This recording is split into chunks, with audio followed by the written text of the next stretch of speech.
बहुत पुराने वक्त की बात है, जब दुनिया में अजीबो गरीब करामातें होती थीं और जिन्नात इंसानों के साथ इस जमीन पर रहते थे।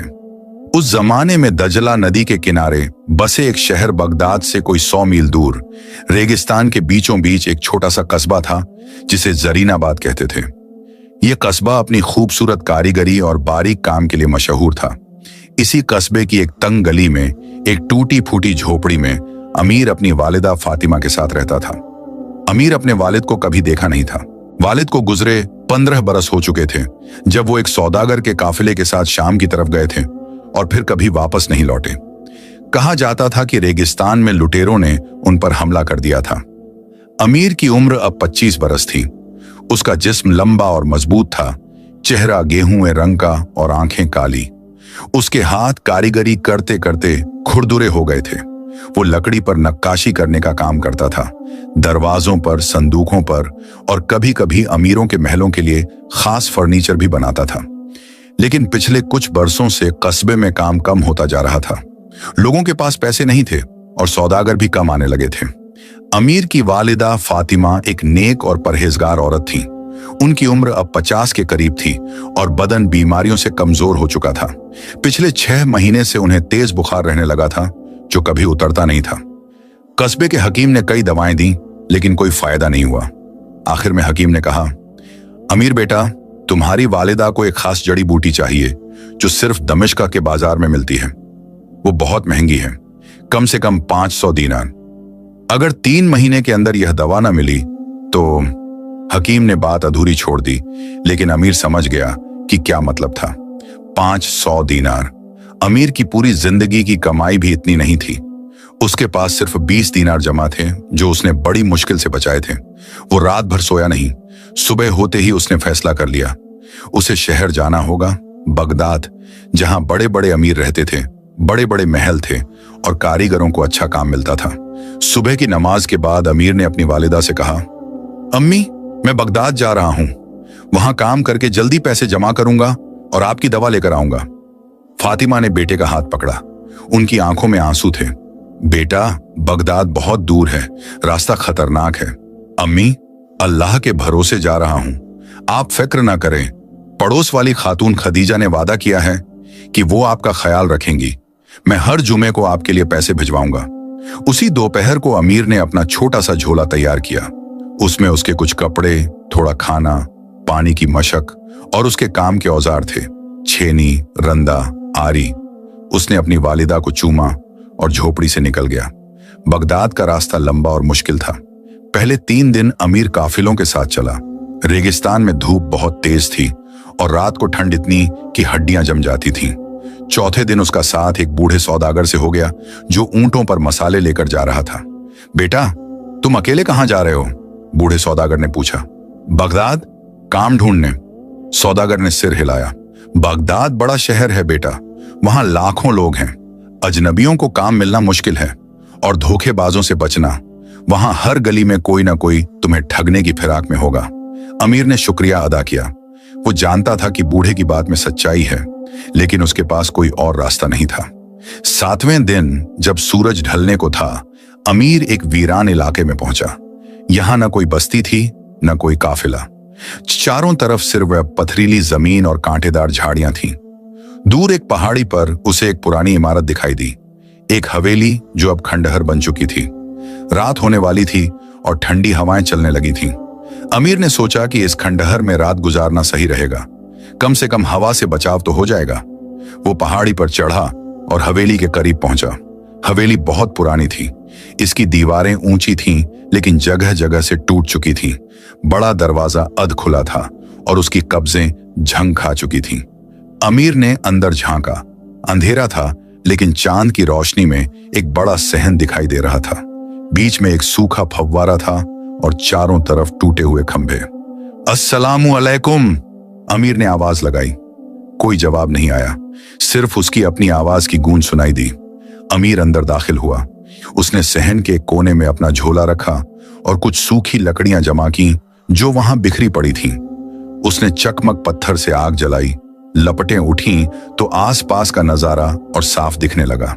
हवेली कभी बहुत शानदार रही होगी, दीवारों पर नक्काशी के निशान अब भी दिखाई दे रहे थे। फर्श पर रंगीन पत्थरों से बनी तस्वीरें थीं जो अब धूल से ढकी हुई थीं।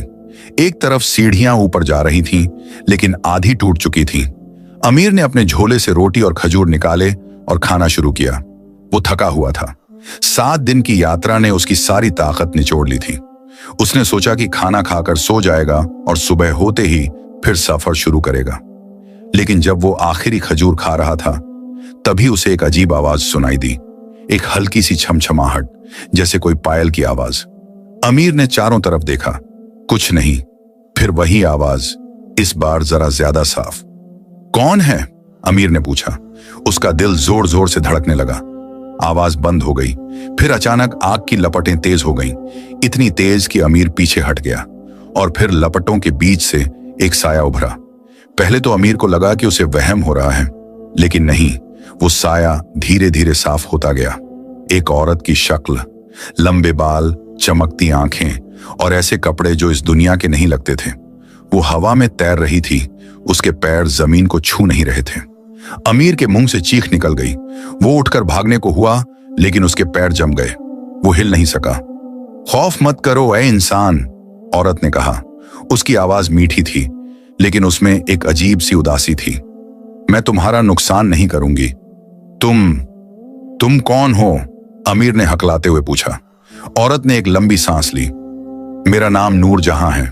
मैं एक जिन्न हूं, जिन्नात की शहजादी, और यह हवेली मेरी कैद है पिछले 300 बरसों से। अमीर का दिमाग घूम गया। जिन्न? उसने बचपन में दादी से जिन्नात की कहानियां सुनी थीं, लेकिन कभी यकीन नहीं किया था कि वो वाकई होते हैं। नूर जहां धीरे धीरे जमीन पर उतरी। अब अमीर उसे और करीब से देख सका। वो बेहद खूबसूरत थी, ऐसी खूबसूरती जो इंसानी नहीं थी। उसकी आंखों में दर्द की गहराई थी, ऐसा दर्द जो सदियों का था। 300 बरस? अमीर ने पूछा।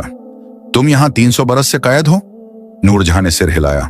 हां, ये मेरी सजा है, एक बद्दुआ जो मुझे दी गई थी। किसने दी? अमीर का डर अब थोड़ा कम हो रहा था। जिन्न के चेहरे पर जो उदासी थी, वो किसी खतरनाक जिन्न की नहीं लग रही थी। नूरजहां हवेली के टूटे फव्वारे के पास गई।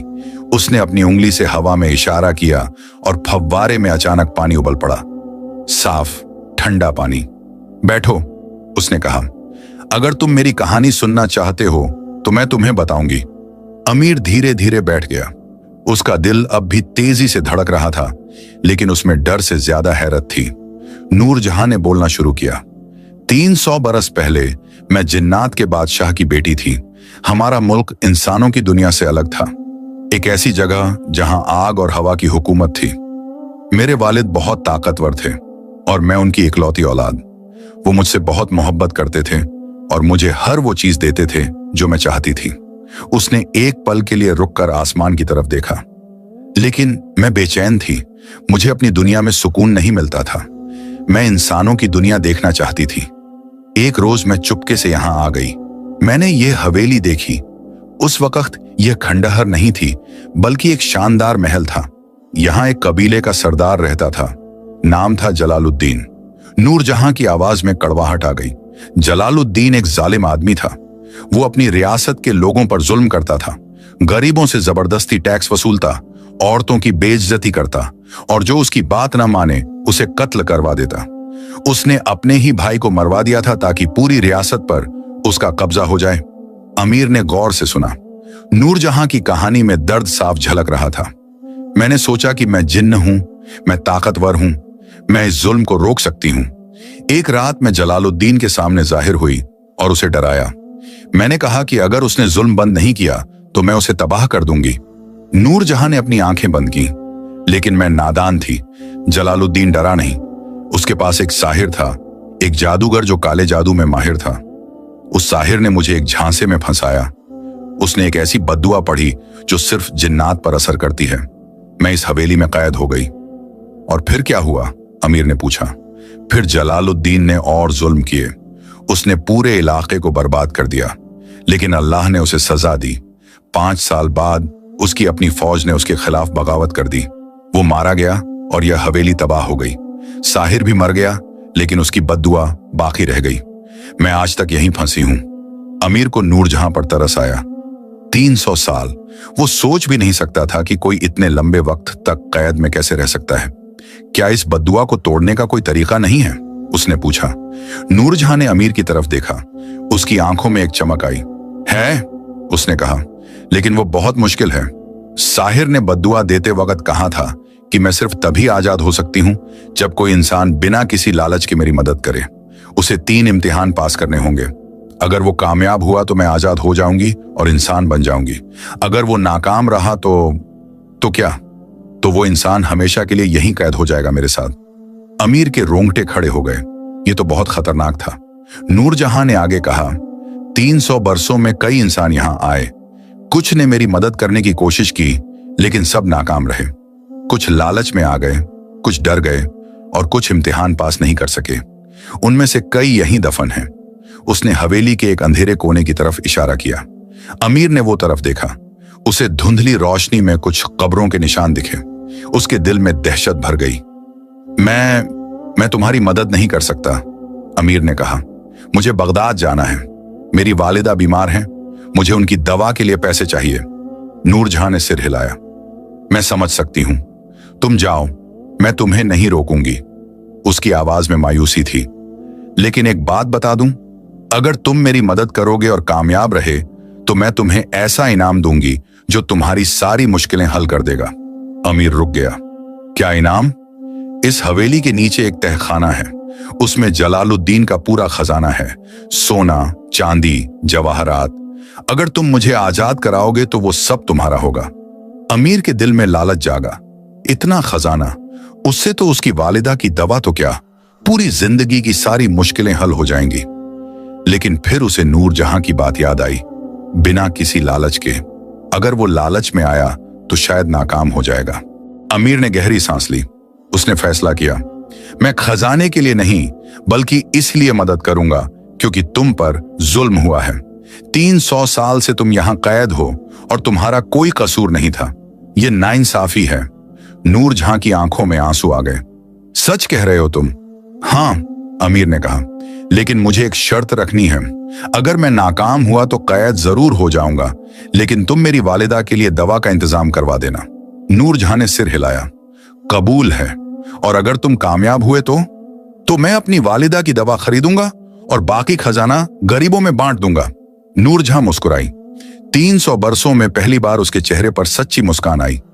तुम अलग हो बाकी इंसानों से, अमीर। शायद तुम वो हो जो मुझे आजाद करा सके। अमीर ने पूछा, 3 इम्तिहान क्या हैं? नूरजहां ने हवा में अपना हाथ लहराया और फव्वारे के पानी में एक तस्वीर बनने लगी। पहले तो धुंधली सी, फिर साफ होती गई। पहला इम्तिहान, नूरजहां ने कहा, तुम्हें जादुई बाग में जाना होगा। वो बाग इस हवेली के पूर्वी दरवाजे से जुड़ा है। वहां एक पेड़ है जिस पर 3 सेब लगे हैं, एक सुनहरा, एक चांदी का और एक लाल। तुम्हें सिर्फ लाल सेब तोड़कर लाना है। सुनहरा और चांदी का सेब मत छूना। बस इतना ही। अमीर को यह तो आसान लग रहा था। नूरजहां ने अपनी उंगली उठाई। इतना आसान नहीं है। सुनहरा सेब तुम्हें अपार दौलत देगा, चांदी का सेब तुम्हें बादशाह बना देगा और लाल सेब तुम्हें कुछ नहीं देगा। लेकिन सिर्फ लाल सेब से ही मैं आजाद हो सकती हूं। तुम्हें लालच से लड़ना होगा। अमीर ने समझ लिया, यह सिर्फ सेब तोड़ने का नहीं बल्कि अपने दिल को काबू में रखने का इम्तिहान था। दूसरा इम्तिहान क्या है? पानी में तस्वीर बदल गई। अब एक गहरा कुआं दिख रहा था। दूसरा इम्तिहान में तुम्हें उस कुएं में उतरना होगा जो हवेली के पश्चिम में है। नीचे एक ऐसा शीशा है जो सच्चाई दिखाता है। तुम्हें वो शीशा तोड़ना होगा। शीशा तोड़ना, यह तो और भी आसान है। नूरजहां ने सिर हिलाया। नहीं, वो शीशा तुम्हें तुम्हारा सबसे बड़ा डर दिखाएगा। वो डर इतना हकीकी लगेगा कि तुम्हें यकीन हो जाएगा कि वो सच है। बहुत से इंसान उस डर को देखकर पागल हो गए। तुम्हें अपने डर से लड़ना होगा और शीशा तोड़ना होगा। अमीर के मुंह का पानी सूख गया। अपने सबसे बड़े डर का सामना वो तो सोच भी नहीं सकता था। और तीसरा इम्तिहान? पानी में फिर तस्वीर बदली। अब एक पुराना संदूक दिख रहा था। तीसरा इम्तिहान सबसे मुश्किल है। हवेली के उत्तर में एक बंद कमरा है। उसमें एक संदूक है। उस संदूक में एक चाबी है। वो चाबी जो मेरी बद्दुआ की जंजीरें तोड़ सकती है। लेकिन संदूक खोलने के लिए तुम्हें अपनी सबसे कीमती चीज की कुर्बानी देनी होगी। सबसे कीमती चीज? अमीर के पास तो कुछ भी कीमती नहीं था। हाँ, और ध्यान रहे, तुम्हारी सबसे कीमती चीज वो नहीं है जो तुम सोचते हो। तुम्हें खुद पता लगाना होगा कि वो क्या है। अमीर ने सोचा। उसके पास कुछ ज्यादा था नहीं, कुछ कपड़े, औजार, थोड़े पैसे। सबसे कीमती तो शायद उसकी वालिदा की दी हुई तावीज थी जो उसके गले में लटकी थी। नूरजहां ने कहा, तुम्हें तीनों इम्तिहान 7 दिनों में पूरे करने होंगे। अगर 7 दिन में तुम कामयाब नहीं हुए तो तुम हमेशा के लिए यहां कैद हो जाओगे। 7 दिन? अमीर के दिल में घबराहट हुई। 7 दिन बहुत कम वक्त था। नूरजहां ने अमीर का हाथ पकड़ा। उसका हाथ ठंडा था, लेकिन उसमें एक अजीब सी गर्माहट भी थी। अमीर, तुम्हें यह करने की जरूरत नहीं है। तुम अभी भी जा सकते हो। मैं तुम्हें नहीं रोकूंगी। अमीर ने नूरजहां की आंखों में देखा। उन आंखों में 300 साल का दर्द, तन्हाई और एक छोटी सी उम्मीद दिख रही थी। उसे अपनी वालिदा की याद आई, उनकी बीमारी, उनका दर्द। नहीं, अमीर ने कहा, मैं कोशिश करूंगा, अल्लाह के भरोसे। नूरजहां ने अमीर का हाथ छोड़ दिया। शुक्रिया, उसने कहा। तुम जानते हो, 300 बरसों में तुम पहले इंसान हो जिसने मेरी तकलीफ समझी। बाकी सब सिर्फ खजाने के लालच में आए थे। अमीर ने मुस्कुराने की कोशिश की, लेकिन उसके दिल में डर था। 3 इम्तिहान, 7 दिन, और अगर नाकाम हुआ तो हमेशा के लिए कैद। आराम करो, नूरजहां ने कहा। सुबह तुम पहले इम्तिहान की शुरुआत करोगे। अभी सो, यहां तुम महफूज हो। अमीर लेट गया। आग की लपटें अब धीमी पड़ चुकी थीं। नूरजहां फिर से गायब हो गई, लेकिन अमीर को पता था कि वो कहीं पास ही है। उसने आसमान की तरफ देखा। तारे चमक रहे थे। उसने अपनी वालिदा के लिए दुआ की और फिर अपने लिए भी। उसे नहीं पता था कि आगे क्या होगा, लेकिन उसने फैसला कर लिया था। वो इन 3 इम्तिहानों को पास करेगा, नूरजहां को आजाद कराएगा और फिर अपनी वालिदा के पास वापस जाएगा। लेकिन क्या वो सच में कर पाएगा? क्या वो लालच से लड़ पाएगा? क्या वो अपने डर का सामना कर पाएगा? और सबसे जरूरी, वो कुर्बानी क्या होगी जो उसे देनी पड़ेगी? ये सब सवाल उसके जहन में घूम रहे थे जब उसकी आंख लग गई। आखिरी बात जो उसे याद रही वो थी नूरजहां की वो उदास मुस्कान जो उसने आखिरी बार देखी थी। रात गहराती गई। हवेली में सन्नाटा था। बस हवा की सरसराहट सुनाई दे रही थी और एक कोने में अंधेरे में नूरजहां खड़ी थी। वो अमीर को सोते हुए देख रही थी। उसकी आंखों में आंसू थे। या अल्लाह, वो फुसफुसाई, अगर यह इंसान कामयाब हो जाए तो मैं तेरी शुक्रगुजार रहूंगी, और अगर नाकाम हो जाए तो। उसकी आवाज टूट गई। वो नहीं चाहती थी कि एक और इंसान उसकी वजह से कैद हो जाए, लेकिन उसके पास कोई चारा नहीं था। बद्दुआ की जंजीरें बहुत मजबूत थीं। नूरजहां ने अमीर के माथे पर अपना हाथ फेरा। अल्लाह तुम्हारे साथ हो अमीर, उसने कहा। तुम्हें अंदाजा नहीं कि तुमने कितना मुश्किल काम अपने जिम्मे ले लिया है, लेकिन मुझे तुम पर यकीन है। तुम्हारे दिल में सच्चाई है। शायद तुम वो हो जिसका मुझे 300 बरसों से इंतजार था। और फिर वो भी गायब हो गई। सिर्फ आग की धीमी लपटें बाकी रहीं और सोता हुआ अमीर, जिसे अपनी जिंदगी के सबसे बड़े इम्तिहान का सामना करना था। सुबह होने वाली थी और सुबह के साथ शुरू होगा पहला इम्तिहान, जादुई बाग और 3 सेबों का इम्तिहान। अमीर को नहीं पता था कि उसके इंतजार में क्या है, लेकिन उसकी किस्मत अब लिखी जा चुकी थी। सुबह की पहली किरण जब हवेली के टूटे दरवाजे से अंदर आई तो अमीर की आंख खुल गई। एक पल के लिए उसे लगा कि रात जो कुछ हुआ वो सब एक ख्वाब था, लेकिन जब उसने चारों तरफ देखा तो वो अब भी उसी पुरानी हवेली में था। आग बुझ चुकी थी और राख पड़ी थी। फव्वारा अब भी पानी से भरा था, वो पानी जो नूरजहां ने रात को जाहिर किया था। अमीर उठा और अपने बदन से धूल झाड़ी। उसकी गर्दन में दर्द था और बदन अकड़ा हुआ था। उसने फव्वारे से पानी पिया और वुजू किया। फिर उसने फज्र की नमाज अदा की। नमाज में उसने अल्लाह से मदद मांगी, अपनी वालिदा के लिए, अपने लिए और नूरजहां के लिए भी। जब वो नमाज से फारिग हुआ तो उसने नूरजहां को आवाज दी, नूरजहां, मैं तैयार हूं। कुछ देर सन्नाटा रहा। फिर हवा में एक ठंडी लहर चली और नूरजहां जाहिर हो गई। दिन की रोशनी में वो रात से भी ज्यादा खूबसूरत लग रही थी। उसके कपड़े चांदी के धागों से बुने हुए लगते थे और उसके बाल हवा में लहरा रहे थे। तुम सच में यह करना चाहते हो? उसने पूछा। उसकी आवाज में परेशानी थी। हाँ, अमीर ने कहा, मैंने अल्लाह का नाम लेकर वादा किया है। नूरजहां ने सिर हिलाया। तो चलो, मैं तुम्हें जादुई बाग का रास्ता दिखाती हूं। वो अमीर को लेकर हवेली के पूर्वी हिस्से की तरफ गई। यहां एक मोटा लकड़ी का दरवाजा था जो झंग लगी जंजीरों से बंद था। नूरजहां ने हवा में अपनी उंगलियां घुमाईं और जंजीरें खुलकर गिर गईं। दरवाजा धीरे धीरे खुला, उसकी कब्जें चरमराईं। दरवाजे के पीछे एक लंबा रास्ता था जो नीचे की तरफ जा रहा था। दीवारें मिट्टी की थीं और सीलन की बू आ रही थी। अंधेरा था। नूरजहां ने अपनी हथेली खोली और उसमें एक चमकता हुआ गोला जाहिर हुआ। वो गोला रोशनी दे रहा था। उसने वो गोला अमीर को दिया। ये तुम्हारे साथ रहेगा, बाग में अंधेरा है। अमीर ने गोला लिया। वो हल्का था और गर्म, जैसे कोई जिंदा चीज। याद रखो, नूरजहां ने कहा, सिर्फ लाल सेब, सुनहरा और चांदी का सेब को हाथ मत लगाना। और बाग में जो भी दिखे, जो भी सुनाई दे, डरना मत। सब झूठ है, सिर्फ तुम्हारे दिल की परीक्षा है। तुम मेरे साथ नहीं आओगी? नूरजहां ने सिर हिलाया। मैं इस हवेली से बाहर नहीं जा सकती। बद्दुआ मुझे यहीं रोके हुए हैं। तुम्हें अकेले जाना होगा। अमीर ने गहरी सांस ली। फिर वो रास्ते में दाखिल हुआ। रास्ता लंबा था और नीचे की तरफ जा रहा था। अमीर कोई 10 मिनट चला होगा जब रास्ता समतल हो गया। अब सामने एक और दरवाजा था, लोहे का, जिस पर अजीब अजीब निशान बने थे। अमीर ने दरवाजा धकेला। वो आसानी से खुल गया। जो नजारा सामने था उसे देखकर अमीर की सांस रुक गई।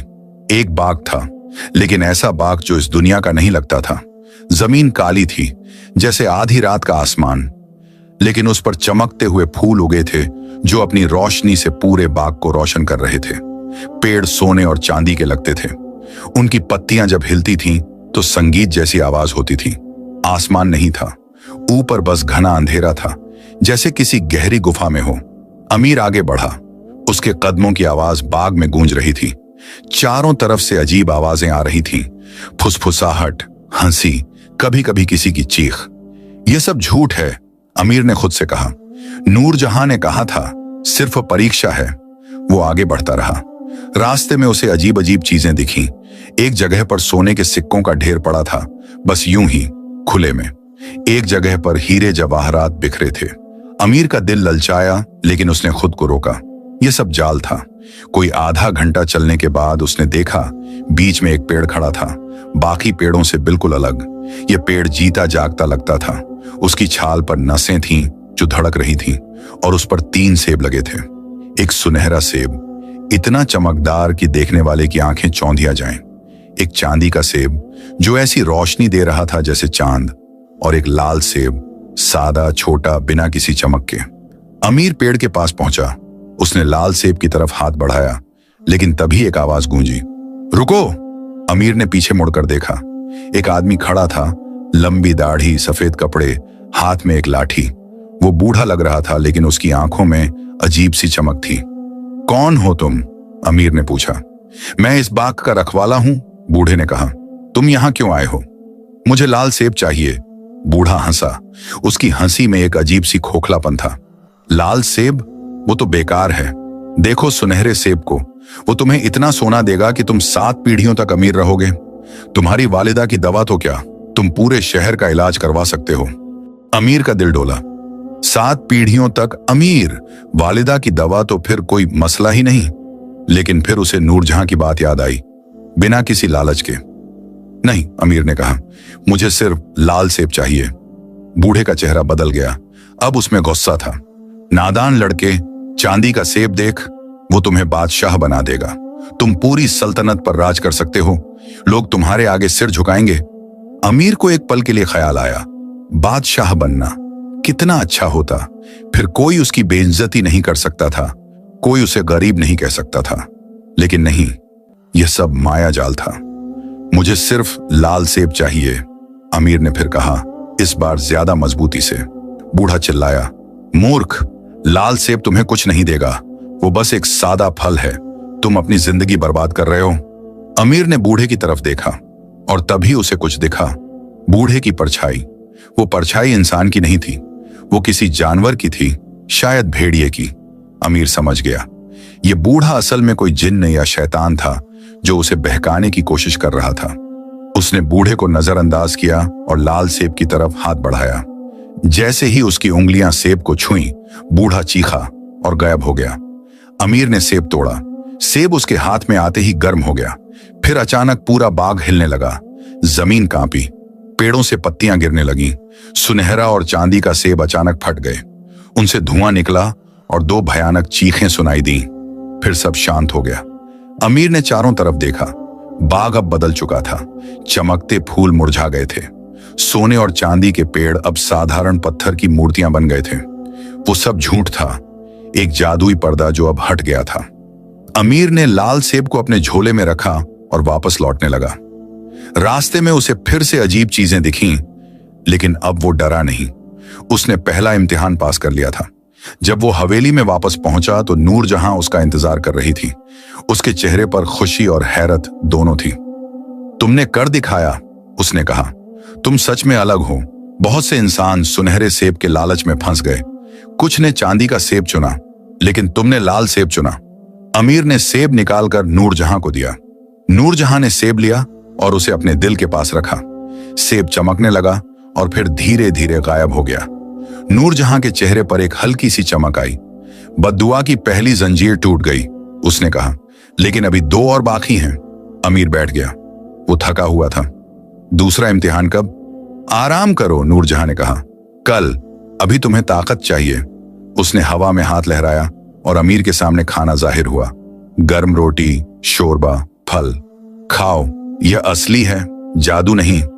अमीर ने खाना शुरू किया। नूरजहां उसके सामने बैठ गई। मैं तुमसे कुछ पूछ सकता हूं? अमीर ने कहा। पूछो। तुम जिन्न हो तो तुम्हारे पास इतनी ताकत है, तुमने खुद इस बद्दुआ को क्यों नहीं तोड़ा? नूरजहां ने उदास मुस्कान दी। जिन्नात की ताकत की भी हद है। काले जादू की बद्दुआ को तोड़ने के लिए इंसानी हिम्मत और सच्चाई चाहिए। जिन्न झूठ बोल सकते हैं, फरेब दे सकते हैं, लेकिन तुम इंसान हो, तुम्हारे पास इख्तियार है चुनने का। और जब तुम सही रास्ता चुनते हो तो वो ताकत किसी भी जादू से ज्यादा होती है। अमीर ने सोचा। यह बात उसकी समझ में आई। रात को अमीर फिर सो गया, लेकिन इस बार उसकी नींद बेचैन थी। उसे ख्वाब आए, अजीब ख्वाब। उसने देखा कि वो एक अंधेरे कुएं में गिर रहा है। नीचे कुछ दिख रहा था, एक शीशा जिसमें भयानक चीजें थीं। उसने अपनी वालिदा को देखा, मरते हुए, उसकी तरफ हाथ बढ़ाते हुए। उसने खुद को देखा, बूढ़ा और अकेला, किसी अंधेरी जगह में कैद। वो चीखता हुआ जागा, पसीने से लथपथ था। नूरजहां फौरन जाहिर हुई। क्या हुआ? ख्वाब, बुरा ख्वाब। नूरजहां ने अमीर का माथा छुआ। उसका हाथ ठंडा था और उससे अमीर को सुकून मिला। यह शुरुआत है। दूसरा इम्तिहान तुम्हारे डर से खेलेगा। तुम्हारा दिमाग तैयारी कर रहा है। मुझे डर लग रहा है, अमीर ने सच कहा। डर सबको लगता है, लेकिन बहादुर वो है जो डर के बावजूद आगे बढ़े। सुबह हुई। अमीर ने नमाज अदा की और थोड़ा खाना खाया। फिर उसने नूरजहां से कहा, मैं तैयार हूं दूसरे इम्तिहान के लिए। नूरजहां ने उसे हवेली के पश्चिम में ले जाया गया। यहां एक पुरानी मस्जिद के खंडहर थे। मस्जिद का मीनार गिर चुका था, लेकिन मेहराब अब भी खड़ा था। मेहराब के पीछे एक कुआं था। कुआं गहरा था, इतना गहरा कि नीचे कुछ दिखाई नहीं दे रहा था, बस अंधेरा। तुम्हें इस कुएं में उतरना होगा, नूरजहां ने कहा। नीचे सच्चाई का शीशा है, तुम्हें वो तोड़ना होगा। अमीर ने कुएं में झांका। एक ठंडी हवा नीचे से आ रही थी और उसमें एक अजीब सी बदबू थी, सड़ांध की, मौत की। रस्सी है कोई? नूरजहां ने एक रस्सी जाहिर की, मजबूत लेकिन पुरानी। ये रस्सी 300 साल पुरानी है, लेकिन जादू से मजबूत बनाई गई है। ये तुम्हारा वजन संभाल लेगी। अमीर ने रस्सी को कुएं के ऊपर लगे लोहे के हुक से बांधा। फिर वो धीरे धीरे नीचे उतरने लगा। जितना वो नीचे जा रहा था, उतना अंधेरा बढ़ता जा रहा था। नूरजहां का दिया हुआ चमकता गोला अब भी उसके पास था, लेकिन उसकी रोशनी भी यहां कम लग रही थी। ठंड बढ़ती जा रही थी। अमीर के दांत किटकिटाने लगे। उसकी सांसें भाप बनकर निकल रही थीं। कोई 15 मिनट उतरने के बाद उसके पैर जमीन को छू गए। वो नीचे था। कुएं का तल गीला था, दीवारों से पानी रिस रहा था और बीच में एक पत्थर की चौकी पर एक शीशा रखा था। शीशा बड़ा नहीं था, करीब 2 फीट लंबा और 1 फीट चौड़ा। उसका फ्रेम काले लोहे का था, जिस पर अजीब निशान बने थे। अमीर ने शीशे की तरफ देखा। पहले तो उसमें कुछ नहीं दिखा, फिर धीरे धीरे तस्वीर बनने लगी। अमीर ने अपनी वालिदा को देखा। वो बिस्तर पर लेटी थीं, तड़प रही थीं। उनका चेहरा पीला था और आंखें बंद। पड़ोस वाली खातून खदीजा उनके सिरहाने बैठी थीं, रो रही थीं। अमीर, मेरा बेटा कहाँ है? वालिदा की कमजोर आवाज आई। वो मुझे छोड़कर चला गया। अमीर का दिल बैठ गया। यह तो उसका सबसे बड़ा डर था कि वो अपनी वालिदा को बचा नहीं पाएगा। शीशे में तस्वीर बदली। अब एक हकीम दिखाई दिया। वो सिर हिला रहा था। बहुत देर हो गई। अगर उनका बेटा वक्त पर दवा ले आता तो शायद। खातून खदीजा रोते हुए बोली, अमीर कहाँ है? क्यों नहीं आया अभी तक? फिर तस्वीर फिर बदली। अब कब्रिस्तान था, एक ताजी कब्र। उस पर लकड़ी का एक तख्त थी जिस पर लिखा था फातिमा बिन्त अब्दुल्लाह। नहीं, अमीर चीखा, अम्मी। वो शीशे की तरफ लपका, लेकिन तभी शीशे में तस्वीर फिर बदली। अब खुद अमीर दिखाई दिया, बूढ़ा, टूटा हुआ, गंदे कपड़ों में। वो इसी हवेली के एक कोने में पड़ा था, अकेला। उसकी आंखों में पागलपन था। मैं नाकाम हो गया, बूढ़ा अमीर बड़बड़ा रहा था। मैं अम्मी को बचा नहीं सका। मैं नूरजहां को आजाद नहीं करा सका। मैं यहां हमेशा के लिए कैद हूं। अमीर के घुटने कांप गए। वो जमीन पर गिर पड़ा। यह सब इतना हकीकी लग रहा था। उसे यकीन होने लगा कि यह सच है। नहीं, यह झूठ है, यह सच नहीं हो सकता। लेकिन शीशा उसे और दिखाता रहा। उसने देखा कि कैसे जरीनाबाद के लोग उसकी वालिदा को दफनाने गए, कैसे सबने उसे कोसा। अमीर बेवफा निकला, अपनी मां को छोड़कर चला गया। उसने देखा कि कैसे साल गुजरे और कोई उसे ढूंढने नहीं आया, कैसे लोग उसे भूल गए। अमीर रोने लगा। उसका दिल टूट रहा था। मैं नहीं कर सकता, यह बहुत मुश्किल है। मुझे वापस जाना है, अम्मी के पास। तभी उसे नूरजहां की आवाज सुनाई दी, दूर से, बहुत धीमी। अमीर, यह झूठ है। शीशा तुम्हें सिर्फ तुम्हारा डर दिखा रहा है, सच नहीं। लेकिन अमीर की अकल काम नहीं कर रही थी। शीशे की तस्वीरें इतनी हकीकी थीं कि वो उन्हें सच मान रहा था। शीशे में अब एक और तस्वीर आई, नूरजहां। लेकिन अब वो पहले जैसी नहीं थी। वो भयानक लग रही थी। उसके दांत नुकीले थे, आंखें लाल, और वो हंस रही थी।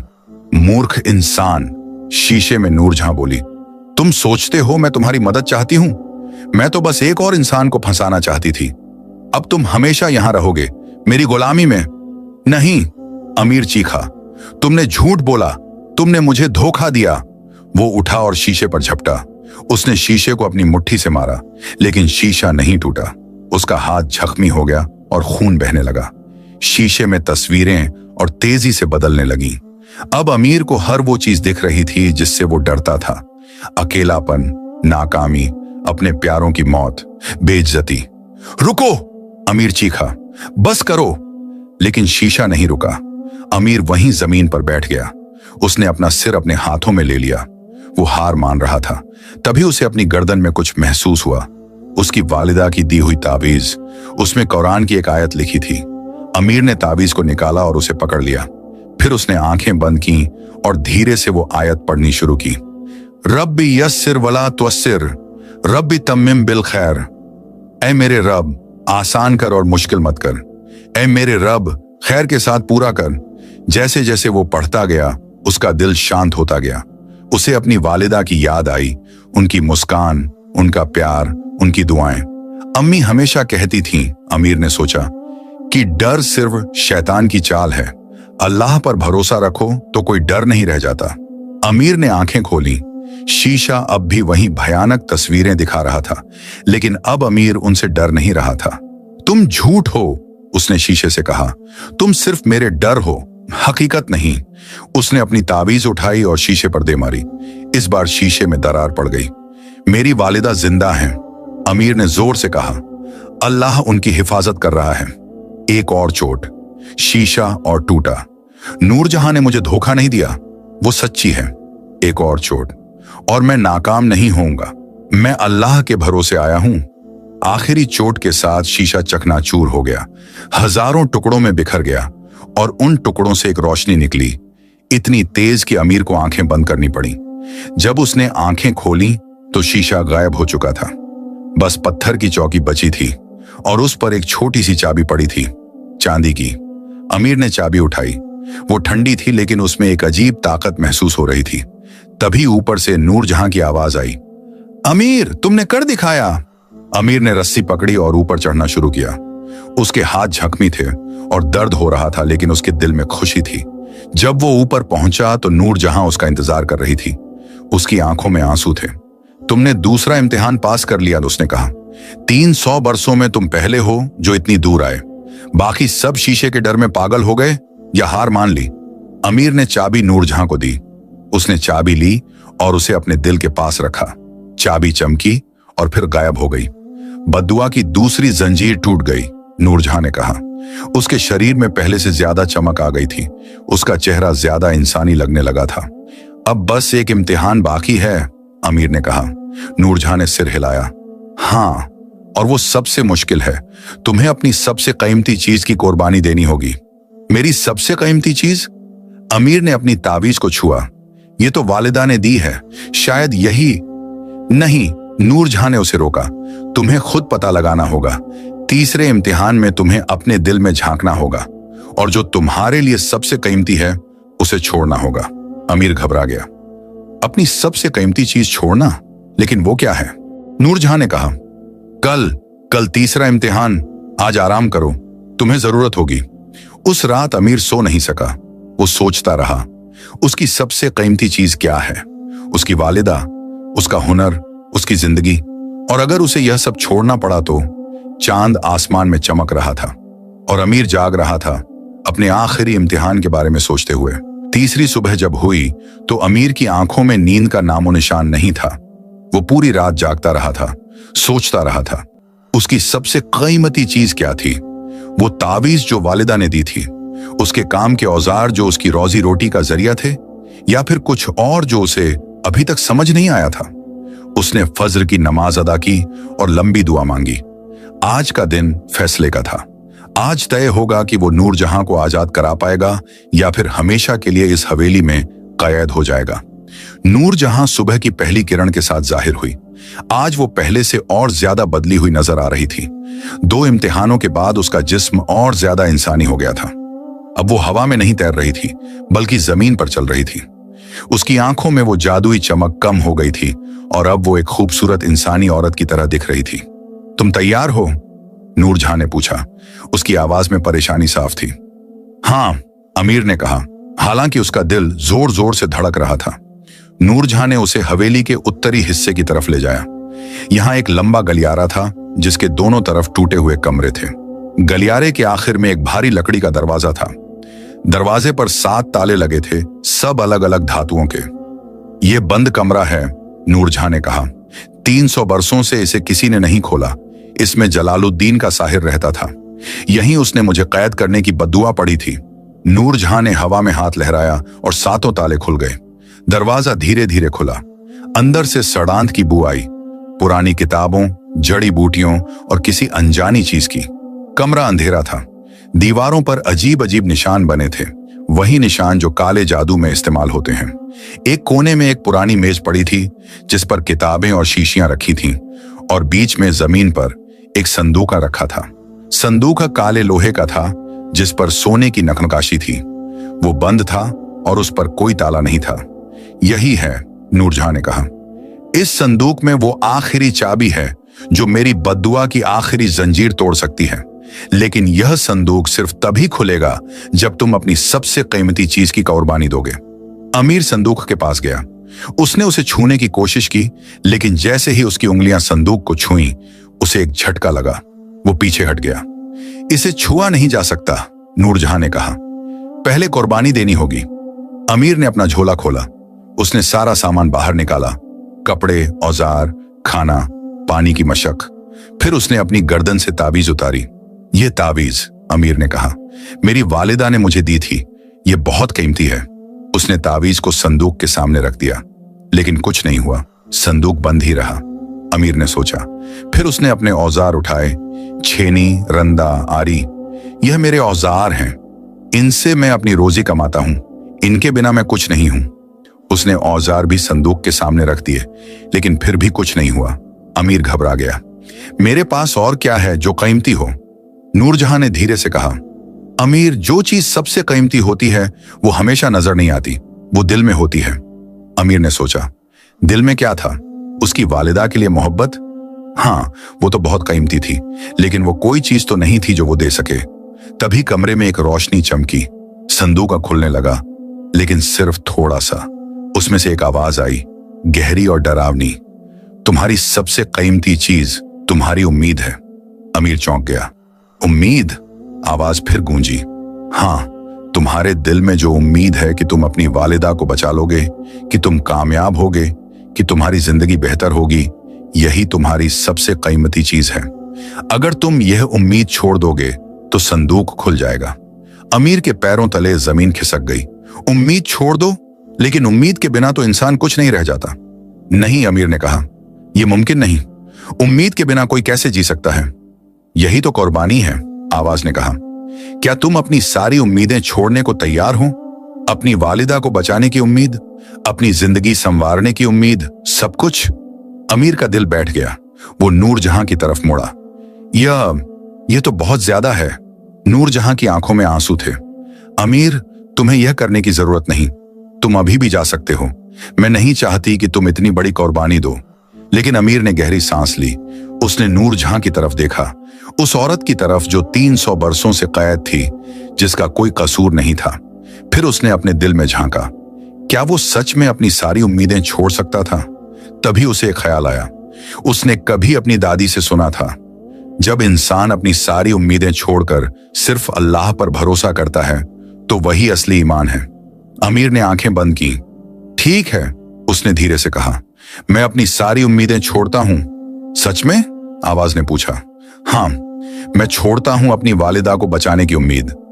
अगर अल्लाह को मंजूर होगा तो वो ठीक हो जाएंगी, वरना जो उसकी मर्जी। मैं छोड़ता हूं अपनी जिंदगी संवारने की उम्मीद। जो अल्लाह ने लिखा है वही होगा। मैं छोड़ता हूं यहां से बच निकलने की उम्मीद भी। अगर मुझे यहीं कैद रहना है तो कबूल है। जैसे ही उसने यह कहा, संदूक पूरी तरह खुल गया। अंदर से तेज रोशनी निकली और उस रोशनी में एक सुनहरी चाबी तैर रही थी। अमीर ने चाबी उठाई। वो गर्म थी और उसमें से एक अजीब सी ताकत निकल रही थी। तभी कमरे में एक धमाके की आवाज हुई। दरवाजा धड़ाम से बंद हो गया और अचानक वहां एक आदमी जाहिर हुआ। आदमी मोटा था, महंगे कपड़े पहने हुए। उसकी उंगलियों में सोने की अंगूठियां थीं और गले में मोतियों की माला। उसकी आंखें छोटी और चालाक थीं। रुको, आदमी ने चिल्लाकर कहा, यह चाबी मत दो उस जिन्न को। अमीर चौंक गया। तुम कौन हो? आदमी ने मुस्कुराते हुए कहा, मेरा नाम शमशाद है। मैं एक साहूकार हूं और मैं तुम्हारा भला चाहता हूं। नूरजहां चीखी, यह झूठ बोल रहा है। अमीर, इसकी मत सुनो। लेकिन शमशाद ने अपना हाथ उठाया और नूरजहां अचानक बोल नहीं सकी। उसका मुंह हिला लेकिन कोई आवाज नहीं निकली। देखो भाई, शमशाद ने प्यार से कहा, तुम बहुत नेक दिल हो, लेकिन तुम समझते नहीं कि तुम क्या कर रहे हो। यह जिन्न तुम्हें झूठ बोल रही है। क्या झूठ? अमीर ने पूछा। शमशाद ने संदूक की तरफ इशारा किया। यह चाबी सिर्फ उसे आजाद नहीं करेगी, यह एक बहुत बड़ी ताकत की चाबी है। इससे पूरी दुनिया में कहीं भी जाया जा सकता है, किसी भी चीज को बदला जा सकता है। यह एक जादुई चाबी है जो सुलेमान अलैहिस्सलाम के जमाने की है। अमीर ने चाबी को देखा। क्या यह सच था? शमशाद आगे बोला, अगर तुम यह चाबी मुझे दे दो तो मैं तुम्हें इतना पैसा दूंगा कि तुम्हारी 7 पुश्तें आराम से गुजर जाएं।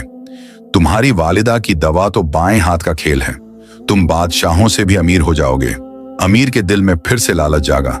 इतना पैसा, वालिदा की दवा, अमीरी। लेकिन फिर उसे अपनी कुर्बानी याद आई। उसने अभी अभी अपनी सारी उम्मीदें छोड़ी थीं। अगर वो अब लालच में आ गया तो सब बेकार हो जाएगा। नहीं, अमीर ने कहा, मैंने नूरजहां को वादा किया है। शमशाद का चेहरा सख्त हो गया। नादान लड़के, तुम जानते हो यह जिन्न क्यों कैद है? क्योंकि इसने 300 साल पहले एक पूरे कबीले को तबाह कर दिया था। यह खतरनाक है। झूठ! अमीर चीखा। नूरजहां ने मुझे सच बताया था। वो बेकसूर है। शमशाद ने एक कड़वी हंसी हंसी। बेकसूर? हाँ, जिन्नात कभी बेकसूर नहीं होते। यह तुम्हें बेवकूफ बना रही है। अमीर ने नूरजहां की तरफ देखा। वो रो रही थी, बोल नहीं सकती थी, लेकिन उसकी आंखों में सच्चाई साफ दिख रही थी। मुझे तुम पर यकीन है नूरजहां, अमीर ने कहा। शमशाद ने गुस्से में अपना असली रूप दिखाया। उसका चेहरा बदल गया। अब वो भयानक लग रहा था। उसकी आंखें लाल हो गईं और उसके मुंह से धुआं निकलने लगा। तो ठीक है, शमशाद दहाड़ा, अगर तुम चाबी नहीं दोगे तो मैं तुमसे छीन लूंगा। वो अमीर पर झपटा। अमीर ने चाबी को अपनी मुट्ठी में कस लिया और पीछे हटा। शमशाद का हाथ अमीर के कंधे पर पड़ा और उसे धक्का दिया। अमीर गिर गया। शमशाद हंसा। मैं एक शैतान हूं ए इंसान, तुम मुझसे नहीं लड़ सकते। वो अमीर की तरफ बढ़ा। अमीर डर गया था, वो क्या करे। तभी उसे अपनी ताबीज याद आई। वो ताबीज जो उसने कुर्बानी में रखी थी, उसमें कुरान की आयत थी। अमीर ने ताबीज उठाई और जोर से आयत पढ़नी शुरू की। आमन्तु बिल्लाहि वहदहु ला शरीक लहू। जैसे ही उसने आयत पढ़ी, शमशाद चीखा और पीछे हटा। उसका जिस्म धुएं में तब्दील होने लगा। नहीं, यह नामुमकिन है, शमशाद चिल्लाया। अमीर लगातार आयत पढ़ता रहा। शमशाद का जिस्म और पिघलता गया और आखिर में वो पूरी तरह गायब हो गया। सिर्फ एक बदबूदार धुआं बाकी रहा जो खिड़की से बाहर निकल गया। नूरजहां को अचानक अपनी आवाज वापस मिल गई। अमीर, तुमने उसे भगा दिया। अमीर उठा। उसके हाथ कांप रहे थे। वो शैतान था। हां, वो जलालुद्दीन के साहिर की रूह थी। वो यहां कैद है और नहीं चाहता था कि मैं आजाद हो जाऊं। अमीर ने चाबी को देखा। वो अब भी उसके हाथ में थी, सुरक्षित। चलो, नूरजहां ने कहा, आखिरी कदम बाकी है। वो अमीर को लेकर हवेली के सबसे ऊपरी मंजिल पर ले गई। यहां एक छत थी जहां से पूरा रेगिस्तान दिखाई देता था। छत के बीच में एक पुराना ताला लगा था, लोहे का, झंखाया हुआ। वो ताला जमीन से जुड़ी एक जंजीर से बंधा था जो जमीन के अंदर जाती थी। यह बद्दुआ का आखिरी ताला है, नूरजहां ने कहा। इसे खोल दो। अमीर ने चाबी को ताले में डाला। चाबी पूरी तरह फिट हो गई। उसने चाबी घुमाई। एक तेज आवाज हुई, जैसे किसी ने लोहे की मोटी चादर को फाड़ दिया हो। ताला खुल गया। जंजीर टूट गई और अचानक पूरी हवेली हिलने लगी। नूरजहां ने चीख मारी, लेकिन दर्द की नहीं, बल्कि खुशी की। उसके शरीर से एक तेज रोशनी निकली। वो रोशनी इतनी तेज थी कि अमीर को आंखें बंद करनी पड़ी।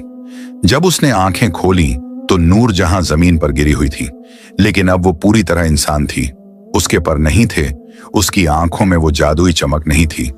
वो एक खूबसूरत इंसानी औरत थी जो सांस ले रही थी। अमीर उसके पास भागा। नूरजहां, तुम ठीक हो? नूरजहां ने आंखें खोली। उसमें आंसू थे। अमीर, मैं आजाद हूं, मैं इंसान हूं। 300 सालों के बाद वो रोने लगी। अमीर ने उसे सहारा दिया। तभी आसमान में बादल गरजे। बारिश होने लगी, लेकिन पानी की नहीं, बल्कि सोने और चांदी के सिक्कों की। हवेली के चारों तरफ खजाना बरसने लगा। ये क्या हो रहा है? अमीर ने हैरान होकर पूछा। नूरजहां मुस्कुराई। जलालुद्दीन का खजाना। जब मैं आजाद हुई तो बद्दुआ पूरी तरह टूट गई। अब वो खजाना तुम्हारा है। अमीर ने चारों तरफ देखा। लाखों दीनार, हीरे, मोती, जवाहरात, इतना खजाना कि वो कभी कल्पना भी नहीं कर सकता था। लेकिन उसका पहला ख्याल अपनी वालिदा का था। मुझे अपनी अम्मी के पास जाना है, उन्हें दवा चाहिए। नूरजहां ने उसका हाथ पकड़ा। तुम जाओगे, लेकिन पहले एक बात सुनो। वो उठी और अमीर के सामने खड़ी हो गई। अमीर, तुमने मुझे आजाद कराया। तुमने अपनी सारी उम्मीदें कुर्बान कर दी, अपने डर से लड़े और लालच को हराया। तुमने वो किया जो 300 बरसों में किसी ने नहीं किया। और इसलिए, नूरजहां ने शर्म से आंखें नीची की, इसीलिए मेरा दिल तुम्हारा हो गया है। अमीर का दिल रुक गया। क्या? मैं तुमसे मोहब्बत करती हूं अमीर। मैं जानती हूं यह अजीब है। मैं जिन्न थी और अब इंसान हूं। लेकिन अगर तुम... अमीर ने उसका हाथ पकड़ लिया। नूरजहां, मैं भी तुम्हें पसंद करता हूं, लेकिन अभी मुझे अपनी वालिदा के पास जाना है। नूरजहां ने सिर हिलाया। मैं समझती हूं। तुम जाओ, अपनी वालिदा को बचाओ, और जब तुम वापस आओगे, अगर तुम्हारा दिल अब भी मुझे कबूल करे तो मैं तुम्हारा इंतजार करूंगी। अमीर ने मुस्कुराकर कहा, मैं जरूर वापस आऊंगा। उसने जल्दी जल्दी अपना झोला तैयार किया। खजाने से उसने सिर्फ इतना लिया कि वालिदा की दवा आ जाए और वापसी का खर्चा हो जाए। बाकी सब छोड़ दिया। यह खजाना तो तुम्हारा है, नूरजहां ने कहा। मुझे अभी सिर्फ इतना चाहिए, अमीर ने कहा। बाकी बाद में देखेंगे। नूरजहां ने अमीर को हवेली के बाहर तक पहुंचाया। सुबह का सूरज निकल रहा था। रेगिस्तान सोने की तरह चमक रहा था। 7 दिन, नूरजहां ने कहा। 7 दिन में तुम बगदाद पहुंच जाओगे। दवा खरीदो और अपनी वालिदा के पास लौट जाओ। और तुम? मैं यहीं रहूंगी, इस हवेली में, तुम्हारा इंतजार करते हुए। अमीर ने नूरजहां को आखिरी बार देखा। उसकी खूबसूरती, उसकी आंखों में मोहब्बत, उसकी मुस्कान, सब कुछ उसके दिल में बस गया। फिर वो मुड़ा और चल पड़ा, बगदाद की तरफ, वालिदा की तरफ, अपनी जिंदगी की तरफ। लेकिन उसे नहीं पता था कि जो सबसे बड़ा फैसला उसे लेना है वो अभी बाकी है। वालिदा और नूरजहां दोनों के बीच उसे क्या चुनना होगा? क्या वो वापस आ पाएगा और क्या नूरजहां सच में उसका इंतजार करेगी? ये सब सवाल उसके जहन में घूम रहे थे जब वो रेगिस्तान में चलता जा रहा था। सूरज उसके सिर पर चमक रहा था और दूर, बहुत दूर, बगदाद का शहर उसका इंतजार कर रहा था। अमीर ने रेगिस्तान में 7 दिन और 7 रातें बिताई। रास्ता लंबा और मुश्किल था, लेकिन इस बार उसके दिल में एक अजीब सुकून था। उसने तीनों इम्तिहान पास कर लिए थे, नूरजहां को आजाद कराया था और अब उसके पास वालिदा की दवा के लिए काफी पैसे थे। लेकिन हर रात जब वो सोता तो नूरजहां का चेहरा उसकी आंखों के सामने आता, उसकी मुस्कान, उसकी आवाज और वो आखिरी शब्द, मैं तुम्हारा इंतजार करूंगी। 7वें दिन शाम को अमीर बगदाद की दीवारों के सामने खड़ा था। शहर विशाल था, ऊंची दीवारें, बड़े बड़े दरवाजे और अंदर से बाजारों की रौनक सुनाई दे रही थी। अमीर शहर में दाखिल हुआ। गलियां लोगों से भरी थीं, सौदागर अपना माल बेच रहे थे, बच्चे खेल रहे थे और हर तरफ जिंदगी की चहल पहल थी। अमीर को अपना छोटा कस्बा जरीनाबाद याद आया, जो इस शहर के सामने कुछ भी नहीं था। उसने एक बूढ़े से पूछा, दवाओं का बाजार कहाँ है? बूढ़े ने एक गली की तरफ इशारा किया। वो रहा, लेकिन बेटे सावधान रहना, बगदाद में बहुत धोखेबाज हैं। अमीर ने शुक्रिया अदा किया और दवाओं के बाजार की तरफ चल पड़ा। बाजार में हर तरह की दुकानें थीं, जड़ी बूटियों की, मलहम की, तेलों की। हर दुकानदार अपना माल बेचने के लिए चिल्ला रहा था। अमीर ने सबसे बड़ी दुकान में कदम रखा। दुकान का मालिक एक मोटा आदमी था जिसकी लंबी दाढ़ी थी। उसका नाम याकूब था। मुझे एक खास जड़ी बूटी चाहिए, अमीर ने कहा। मेरे कस्बे के हकीम ने कहा था कि यह सिर्फ दमिश्क से आती है। याकूब ने आंखें सिकोड़ी। दमिश्क की जड़ी बूटी, वो बहुत महंगी है, 500 दीनार। अमीर ने अपने झोले से पैसे निकाले। याकूब की आंखें चमक उठीं जब उसने सोने के दीनार देखे। ठहरो, याकूब ने कहा। उसने अंदर से एक छोटी सी शीशी निकाली। यह रहा, बहुत दुर्लभ है, लेकिन असर जरूर करेगा। अमीर ने 500 दीनार दिए और शीशी ली। वो शीशी बहुत छोटी थी, लेकिन उसमें एक हरे रंग का तरल था जो मीठी खुशबू दे रहा था। अपनी वालिदा को रोज सुबह 1 बूंद पिलाना, याकूब ने समझाया। 10 दिनों में वो ठीक हो जाएंगी। अमीर ने शीशी को संभाल कर अपने झोले में रखा। उसका दिल खुशी से भर गया। आखिरकार उसके पास वालिदा की दवा थी। वो बाजार से निकल रहा था कि तभी एक आदमी उसके सामने आया। वो आदमी लंबा और पतला था, काले कपड़े पहने हुए। उसकी आंखें गहरी और तेज थीं। तुम अमीर हो? आदमी ने पूछा। अमीर चौंक गया। हाँ, लेकिन तुम मुझे कैसे जानते हो? आदमी ने एक रहस्यमयी मुस्कान दी। मेरा नाम इस्माइल है, मैं एक दरवेश हूं और मुझे नूरजहां ने भेजा है। अमीर का दिल जोर से धड़का। नूरजहां ने? वो ठीक तो है? इस्माइल का चेहरा गंभीर हो गया। नहीं, वो खतरे में है, मुझे तुम्हें बताना होगा। उसने अमीर को एक शांत गली में ले जाया। वहां उसने अपनी बात शुरू की। अमीर, जब तुमने नूरजहां को आजाद कराया तो बद्दुआ टूट गई, लेकिन बद्दुआ देने वाला साहिर की रूह अब भी जिंदा है। तुमने उसे देखा था, शमशाद के रूप में। वो सिर्फ उस वक्त भागा था, मरा नहीं था। अमीर को याद आया। हाँ, वो शैतान अब वापस आ गया है, इस्माइल ने कहा, और इस बार वो और ताकतवर है। उसने नूरजहां को फिर से कैद करने का मंसूबा बनाया है। तुम्हारे जाने के बाद उसने हवेली पर हमला किया। नूरजहां लड़ रही है, लेकिन वो अकेली है और कमजोर। अब जब वो इंसान बन गई है तो उसके पास वो जादुई ताकत नहीं रही। अमीर का खून खौल उठा। मुझे वापस जाना होगा। हाँ, इस्माइल ने कहा, लेकिन जल्दी करो। अगर तुम 3 दिनों में नहीं पहुंचे तो शमशाद नूरजहां को एक और बद्दुआ से बांध देगा, और इस बार वो इंसान नहीं बल्कि एक लाश बन जाएगी, न जिंदा न मुर्दा। अमीर ने अपना झोला कसकर पकड़ा। उसके मन में एक तूफान उठ रहा था। एक तरफ उसकी बीमार वालिदा थीं, जिन्हें दवा की सख्त जरूरत थी। दूसरी तरफ नूरजहां थी जो खतरे में थी। लेकिन मेरी वालिदा, अमीर ने कहा, उन्हें यह दवा चाहिए। अगर मैं 3 दिन और देर की तो शायद। इस्माइल ने अमीर का कंधा पकड़ा। अमीर, यह फैसला सिर्फ तुम कर सकते हो। मैं तुम्हें सिर्फ सच बता सकता हूं। तुम्हारी वालिदा बीमार हैं, लेकिन अभी जिंदा हैं। हकीम ने 3 महीने का वक्त दिया था और अभी 2 महीने बाकी हैं। लेकिन नूरजहां के पास सिर्फ 3 दिन हैं। अमीर का सिर चकरा गया। ये कैसा फैसला था? दोनों उसके लिए अहम थे। तभी उसे नूरजहां के शब्द याद आए, तुमने अपनी सारी उम्मीदें कुर्बान कर दी। और उसकी वालिदा के शब्द, बेटा हमेशा सही बात करना, चाहे कितनी भी मुश्किल क्यों ना हो। अमीर ने गहरी सांस ली। मैं नूरजहां के पास जाऊंगा। इस्माइल ने मुस्कुराकर कहा, मुझे पता था कि तुम यही कहोगे, लेकिन तुम्हारी वालिदा का क्या? मैं ये दवा उनके पास भिजवा दूंगा। अमीर ने कहा, क्या तुम किसी भरोसेमंद इंसान को जानते हो जो जरीनाबाद जा सकता हो? इस्माइल ने सोचा, हाँ, मेरा एक साथी है सुलेमान, वो काफिलों के साथ जाता है, वो तुम्हारी दवा पहुंचा सकता है। अमीर ने इस्माइल को दवा की शीशी दी और साथ में कुछ पैसे। यह मेरी वालिदा फातिमा के लिए है। जरीनाबाद में पूर्वी गली में एक छोटी झोपड़ी, पड़ोस में खातून खदीजा रहती हैं। उनसे कहना कि अमीर ने भेजा है। इस्माइल ने सिर हिलाया। मैं खुद जाऊंगा, तुम फिक्र मत करो, तुम्हारी वालिदा को दवा मिल जाएगी। अमीर को थोड़ा सुकून मिला। कम से कम वालिदा की दवा तो पहुंच जाएगी। अब मुझे बताओ, अमीर ने कहा, मैं शमशाद को कैसे हरा सकता हूं? वो तो एक शैतान है। इस्माइल ने अपने कपड़ों में से एक छोटी किताब निकाली। ये किताब लो, इसमें पुरानी दुआएं हैं जो जिन्नात और शैतानों के खिलाफ काम करती हैं। लेकिन याद रखो, ये सिर्फ तभी काम करेंगी जब तुम्हारी नीयत साफ हो और दिल में यकीन हो। अमीर ने किताब ली। वो पुरानी थी, पीले पन्नों वाली, और उस पर अरबी में लिखा था।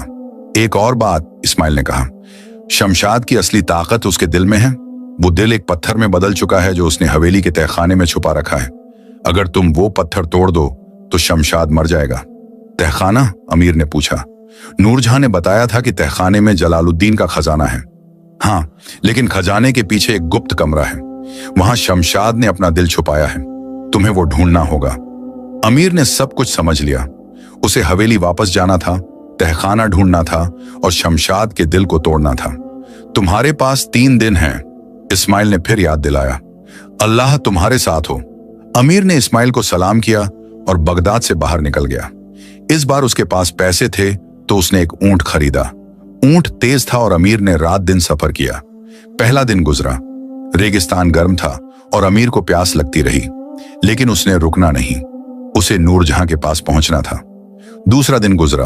अमीर को रास्ते में एक तूफान मिला।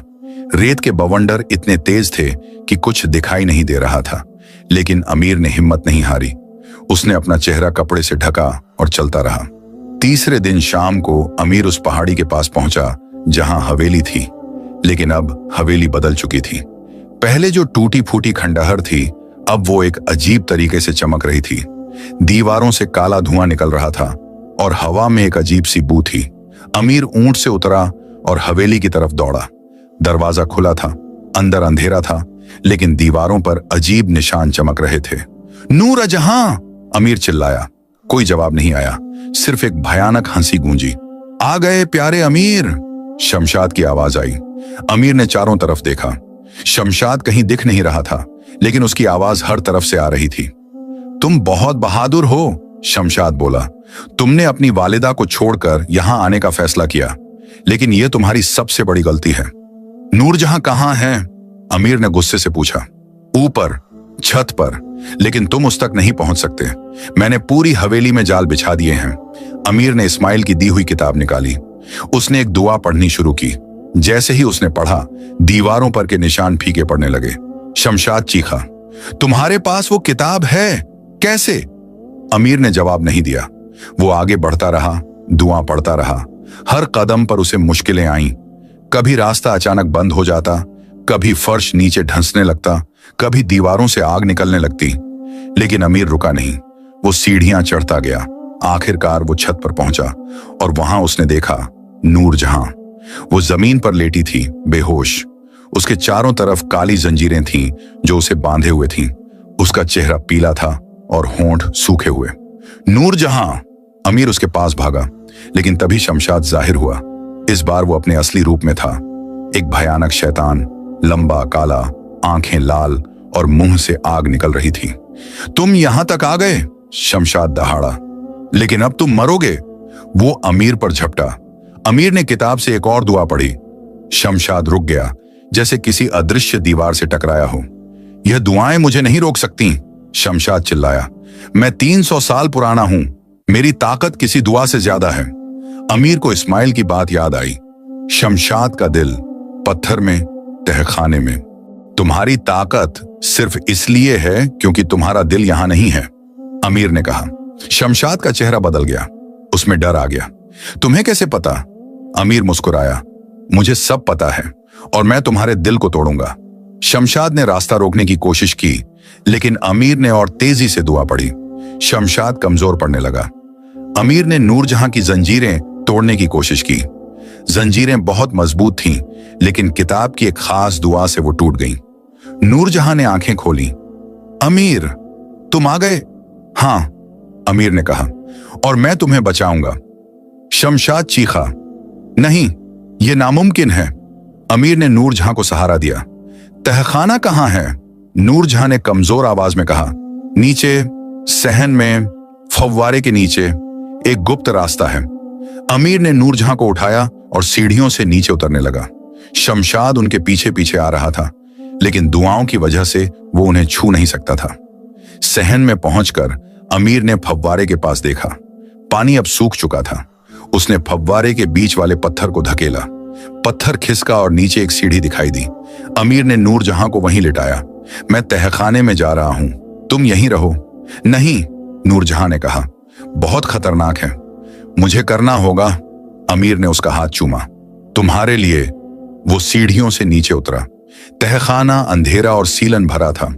दीवारों पर मशालें जल रही थीं और सामने एक बड़ा कमरा था जो सोने और चांदी से भरा था, जलालुद्दीन का खजाना। लेकिन अमीर को खजाने में कोई दिलचस्पी नहीं थी। उसने कमरे के पीछे देखा। वहां एक दीवार थी जो बाकी दीवारों से अलग लग रही थी। उसने दीवार को धक्का दिया। दीवार खिसकी और एक गुप्त कमरा दिखाई दिया। कमरे में एक मेज पर एक काला पत्थर रखा था। पत्थर धड़क रहा था जैसे किसी जिंदा दिल की तरह। शमशाद का दिल, अमीर फुसफुसाया। वो पत्थर के पास गया। पत्थर को छूते ही उसे एक झटका लगा, लेकिन उसने हिम्मत नहीं हारी। उसने अपने औजारों में से भारी हथौड़ा निकाला। ऊपर से शमशाद की चीख सुनाई दी, नहीं, मत तोड़ो उसे। मैं तुम्हें जो चाहो दूंगा, पूरा खजाना और भी ताकत, बस उसे मत तोड़ो। लेकिन अमीर ने सुना नहीं। उसने हथौड़ा उठाया और पूरी ताकत से पत्थर पर दे मारा। पत्थर में दरार पड़ गई। शमशाद की चीख और तेज हो गई। अमीर ने एक और बार मारा। पत्थर और टूटा। तीसरी बार पत्थर चकनाचूर हो गया। ऊपर से एक भयानक चीख आई। फिर सब शांत हो गया। अमीर ऊपर भागा। सहन में पहुंचकर उसने देखा कि शमशाद गायब हो चुका था। बस उसकी राख पड़ी थी। नूरजहां मुस्कुरा रही थी। तुमने कर दिखाया, तुमने मुझे बचा लिया। अमीर ने उसे गले लगा लिया। हमेशा के लिए। अब कोई तुम्हें नहीं छीन सकता। वो दोनों वहीं बैठ गए, थके हुए लेकिन खुश। आसमान में तारे निकल आए थे और पहली बार 300 बरसों में हवेली में सुकून था। लेकिन अमीर के दिल में एक बेचैनी थी। उसकी वालिदा, क्या दवा उन तक पहुंच गई थी? क्या वो ठीक हो रही थी? नूरजहां ने उसका चेहरा देखा। तुम परेशान हो, वालिदा, अमीर ने कहा। जाओ, नूरजहां ने कहा, अपनी वालिदा के पास जाओ, उन्हें तुम्हारी जरूरत है। लेकिन तुम? नूरजहां ने मुस्कुराकर कहा, मैं यहीं रहूंगी, तुम्हारा इंतजार करते हुए। लेकिन अब मुझे डर नहीं, मैं जानती हूं कि तुम वापस आओगे। अमीर ने उसे आखिरी बार गले लगाया। फिर वो निकल पड़ा अपनी वालिदा के पास, जरीनाबाद की तरफ। रास्ते में उसके दिल में सिर्फ एक दुआ थी, या अल्लाह, मेरी वालिदा को सलामत रख और मुझे जल्दी उन तक पहुंचा दे। अमीर ने रात दिन सफर किया। उसका दिल बेचैन था। वालिदा कैसी होंगी? क्या इस्माइल ने दवा भिजवा दी थी? सवालों का तूफान उसके जहन में चल रहा था। 5वें दिन दोपहर को वो जरीनाबाद पहुंचा। कस्बा वैसा ही था, छोटा, शांत और सादा। अमीर अपनी गली में पहुंचा और झोपड़ी के सामने रुका। उसके हाथ कांप रहे थे। उसने दरवाजा खोला। अंदर खातून खदीजा बैठी थी, लेकिन उनके चेहरे पर मुस्कान थी। अमीर बेटा, तुम आ गए, उन्होंने कहा। अम्मी कहाँ हैं? अमीर ने घबराकर पूछा। खातून खदीजा ने अंदर वाले कमरे की तरफ इशारा किया। अमीर अंदर गया और जो देखा उससे उसकी आंखों में आंसू आ गए। उसकी वालिदा फातिमा बिस्तर पर बैठी थी। उनका चेहरा पहले से बेहतर था। गालों पर हल्की सी लाली थी और आंखों में चमक। अमीर! वालिदा ने बाहें फैलाई। अमीर दौड़कर उनके पास गया और उनके कदमों में सिर रख दिया। अम्मी, आप ठीक हैं? फातिमा ने अमीर के सिर पर हाथ फेरा। हाँ बेटा, तुम्हारे भेजे दरवेश ने दवा पहुंचाई। 5 दिन हो गए दवा पी रहे हैं, रोज बेहतर हो रही हूं। अमीर का दिल शुक्र से भर गया। इस्माइल ने अपना वादा निभाया था। लेकिन बेटा, फातिमा ने पूछा, तुम इतने दिन कहां थे? दरवेश ने कहा कि तुमने दवा भिजवाई, लेकिन तुम खुद क्यों नहीं आए? अमीर ने सब कुछ बताया, हवेली की कहानी, नूरजहां की कहानी, 3 इम्तिहान और शमशाद से लड़ाई। फातिमा ने सब सुना। जब अमीर ने बताया कि नूरजहां से उसकी मोहब्बत हो गई है, तो वालिदा ने कुछ नहीं कहा, बस सुनती रही। तो अब? फातिमा ने आखिर में पूछा, तुम क्या करोगे? अम्मी, अमीर ने कहा, मैं नूरजहां से निकाह करना चाहता हूं, लेकिन आपकी इजाजत के बिना नहीं। फातिमा ने गहरी सांस ली। बेटा, ये लड़की जिन्न थी, अब इंसान है, ये बात अजीब है। लेकिन तुमने बताया कि उसने तुम्हारे लिए क्या किया और तुमने उसके लिए क्या किया। अगर उसका दिल साफ है और ईमान मजबूत है तो मुझे कोई एतराज नहीं। अमीर की खुशी का ठिकाना न रहा। सच में अम्मी? हाँ, लेकिन एक शर्त है। पहले मैं उससे मिलूंगी। अगर मैंने देखा कि वो सच में नेक है तो निकाह हो जाएगा। 2 हफ्ते बाद जब फातिमा और मजबूत हो गईं, अमीर उन्हें उस हवेली में ले गया। नूरजहां ने पूरी हवेली साफ कर दी थी। खंडहर अब एक खूबसूरत घर बन चुका था। टूटी दीवारें मरम्मत हो चुकी थीं। बाग में फूल खिले थे और फव्वारे में साफ पानी बह रहा था। जब फातिमा ने नूरजहां को देखा तो पहले तो चौंक गई, लेकिन जब नूरजहां ने अदब से बात की तो फातिमा का दिल पिघल गया। आप अमीर की वालिदा हैं? नूरजहां ने कहा। मेरे लिए तो आप भी वालिदा जैसी हैं। मैं 300 साल से अकेली हूं। अगर आप मुझे कबूल कर लें तो मैं खुशनसीब हो जाऊंगी। फातिमा ने नूरजहां को गले लगा लिया। बेटी, तुमने मेरे बेटे को बचाया और उसने तुम्हें। यह अल्लाह की मर्जी है। मुझे तुम पर पूरा भरोसा है। उसी हफ्ते निकाह हो गया। काजी को बुलाया गया और छोटे से मेहर के साथ अमीर और नूरजहां शौहर बीवी बन गए। अमीर ने जलालुद्दीन के खजाने का ज्यादातर हिस्सा गरीबों में बांट दिया। जरीनाबाद में उसने एक अस्पताल बनवाया, एक मदरसा खुलवाया और जो जरूरतमंद थे उनकी मदद की। हवेली में फातिमा, अमीर और नूरजहां रहने लगे। नूरजहां ने फातिमा की खूब सेवा की। फातिमा पूरी तरह ठीक हो गईं और कई साल खुशी से जीं। कुछ महीनों बाद नूरजहां को एक बेटे का एहसास हुआ। जब बच्चा पैदा हुआ तो उसका नाम रखा गया इस्माइल, उस दरवेश के नाम पर जिसने अमीर की मदद की थी। साल बीतते गए। अमीर और नूरजहां की मोहब्बत और गहरी होती गई। उनके 3 बच्चे हुए, 2 बेटे और एक बेटी। हवेली हमेशा खुशियों से गूंजती रहती। लोग दूर दूर से अमीर की कहानी सुनने आते। कैसे एक गरीब कारीगर ने एक जिन्न शहजादी को आजाद कराया, कैसे उसने अपने दिल की आवाज सुनी और सही रास्ता चुना। एक दिन बहुत साल बाद जब अमीर बूढ़ा हो चुका था और नूरजहां के बाल सफेद हो चुके थे, वो दोनों छत पर बैठे थे। सूरज डूब रहा था और आसमान लाल था। कभी पछताए? नूरजहां ने पूछा कि तुमने एक जिन्न से निकाह किया? अमीर ने हंसकर कहा, एक पल के लिए भी नहीं। तुमने मुझे जिंदगी का असली मतलब सिखाया, प्यार, कुर्बानी और ईमान। नूरजहां ने उसका हाथ पकड़ा। और तुमने मुझे इंसानियत सिखाई। मैं जिन्न की तरह 300 साल जी चुकी थी, लेकिन असली जिंदगी तुम्हारे साथ शुरू हुई। वो दोनों चुपचाप बैठे रहे, हाथों में हाथ डाले, जिंदगी के आखिरी पलों को जीते हुए। और जब अमीर की आखिरी सांस आई तो नूरजहां उसके पास थी। उसने अमीर का हाथ चूमा और फुसफुसाई, अगले जहान में फिर मिलेंगे मेरे महबूब। अमीर मुस्कुराया और आंखें बंद कर लीं। नूरजहां उसके बाद सिर्फ 1 साल जी। लोगों ने कहा कि उसका दिल टूट गया था। 1 साल बाद वो भी इस दुनिया से चल बसी। उन दोनों को एक साथ दफनाया गया, उसी हवेली के बाग में जहां कभी उनकी मुलाकात हुई थी।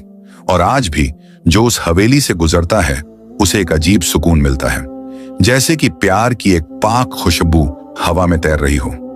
लोग कहते हैं कि कभी कभी चांदनी रातों में 2 परछाइयां बाग में चलते दिखाई देती हैं, एक कारीगर और एक शहजादी, हाथों में हाथ, हमेशा के लिए साथ। यह थी जिन्न की आखिरी मोहब्बत की कहानी, एक मोहब्बत जो मौत से भी आगे तक गई। सबका सच्ची मोहब्बत वो है जो कुर्बानी मांगे, सच्चा ईमान वो है जो मुश्किलों में काम आए, और सच्ची जिंदगी वो है जो दूसरों के लिए जी जाए। कहानी समाप्त। अल्लाह हम सबको सच्ची मोहब्बत, मजबूत ईमान और नेक जिंदगी नसीब करे। आमीन।